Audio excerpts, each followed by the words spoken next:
Assalamualaikum warahmatullahi wabarakatuh. Di sini saya akan menjelaskan apa itu negara dan konstitusi.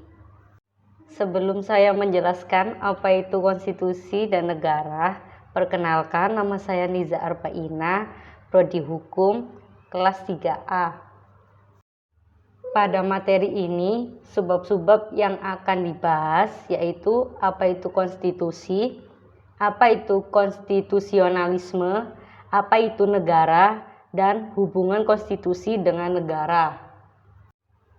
Apa itu konstitusi?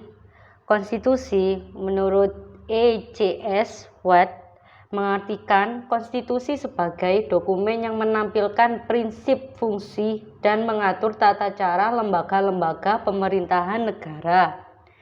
Pengertian konstitusi secara umum adalah asas-asas dasar serta hukum suatu bangsa, negara, atau kelompok sosial, di mana yang menentukan kekuasaan, tugas pemerintah, dan menjamin hak-hak tertentu bagi warganya.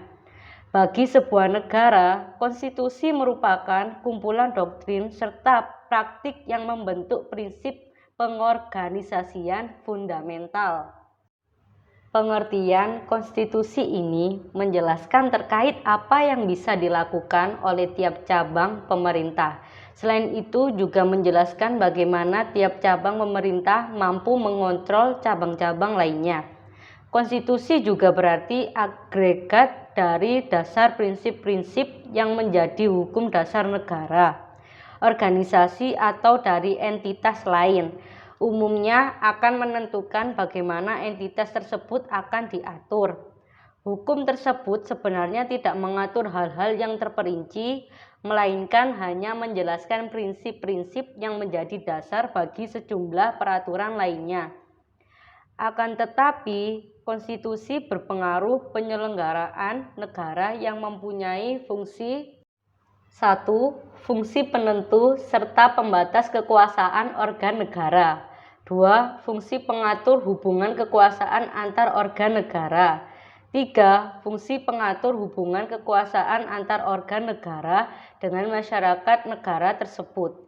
4. Fungsi pemberi atau sumber legitimasi terhadap kekuasaan negara ataupun kegiatan penyelenggaraan kekuasaan negara. 5. Fungsi penyalur atau pengalih kewenangan dari sumber kekuasaan yang asli atau rakyat kepada organ negara. 6. Fungsi simbolik sebagai pemersatu. 7. Fungsi simbolik sebagai rujukan identitas serta keagungan kebangsaan. 8. Fungsi simbolik sebagai pusat upacara. 9. Fungsi sebagai sarana pengendalian masyarakat, baik dalam arti sempit hanya di bidang politik ataupun dalam arti luas yang mencakup bidang sosial serta ekonomi. Apa itu konstitusionalisme? Konstitusionalisme adalah suatu keyakinan yang menghendaki pembatasan terhadap pemerintah melalui sebuah konstitusi. Selain membahas konstitusi dan konstitusionalisme, di sini saya akan membahas apa itu negara. Negara merupakan organisasi yang ada di dalam suatu wilayah yang dapat memaksakan kekuasaannya yang sah terhadap semua golongan kekuasaan yang berada di dalamnya dan dapat menetapkan berbagai tujuan dari kehidupan tersebut. Pengertian negara dapat dilihat dari 4 sudut pandang, yaitu 1. Negara sebagai organisasi kekuasaan. 2. Negara sebagai organisasi politik. Yang ketiga, negara sebagai organisasi kesusilaan. Yang keempat, negara sebagai integrasi antara pemerintah serta rakyat. Di dalam sebuah negara perlu adanya unsur-unsur atau tokoh yang mempengaruhi dalam menyelenggarakan negara, yaitu 1. Rakyat atau jumlah penduduk. 2. Wilayah. 3. Pemerintahan. 4. Kemampuan membuat hubungan dengan negara lain. Yang pertama, rakyat atau jumlah penduduk. Unsur dari sebuah negara yang pertama adalah adanya rakyat maupun jumlah penduduk. Hal ini dikarenakan tanpa adanya masyarakat di dalam sebuah negara, maka akan mustahil negara tersebut dapat terbentuk. Seperti yang Lecoq katakan, di mana sebuah negara tidak dapat berdiri tanpa adanya sekelompok individu yang tinggal di dalamnya. Selain itu, sekelompok individu yang tinggal di sebuah wilayah tersebut harus dipersatukan oleh sebuah perasaan maupun tujuan sehingga dapat terbentuknya sebuah negara. Tanpa adanya masyarakat di dalam sebuah negara, maka sistem pemerintahan pada negara tersebut tidak dapat berjalan.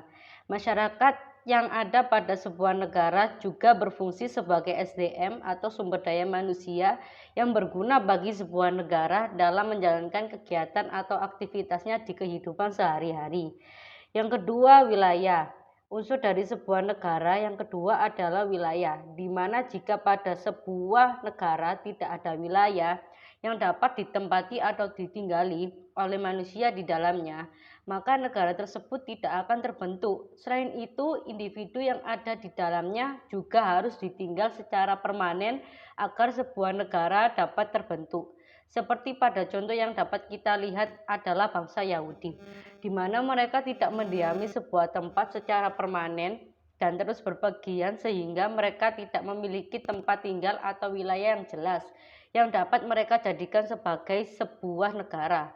Dengan adanya wilayah itu sendiri, para masyarakat di sebuah negara dapat menjalankan kegiatan serta kehidupan sehari-harinya sebagai warga negara dan sistem pemerintahan yang ada dapat berjalan dan beroperasi sesuai dengan fungsinya.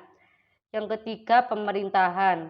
Unsur dari sebuah negara yang ketiga adalah adanya pemerintahan di mana selain memiliki penduduk serta wilayah, sebuah negara juga penting untuk memiliki sistem pemerintahan di dalamnya. Pemerintahan sendiri memiliki definisi sebagai berikut. Secara luas, pemerintah dapat diartikan sebagai sekumpulan orang yang bertugas untuk mengelola kewenangan serta kebijakan yang ada dalam mengambil sebuah keputusan dan melaksanakan kepemimpinan serta koordinasi pemerintahan dan pembangunan masyarakat serta wilayahnya. Hal ini dapat dilakukan dengan membentuk sebuah lembaga pada wilayah yang mereka tempati. Yang keempat, kemampuan membuat hubungan dengan negara lain.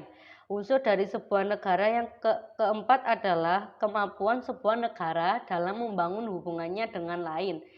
Dengan memiliki kemampuan ini, sekelompok orang yang menempati suatu wilayah tertentu dan sudah memiliki sistem pemerintahannya layak menjadi subjek hukum internasional atau tidak. Dengan diakui oleh berbagai negara lain, maka negara tersebut akan dianggap memiliki tingkatan yang setara dan diakui namanya oleh negara lain. Adapun bentuk-bentuk negara, yaitu satu, bentuk negara pada zaman Yunani kuno.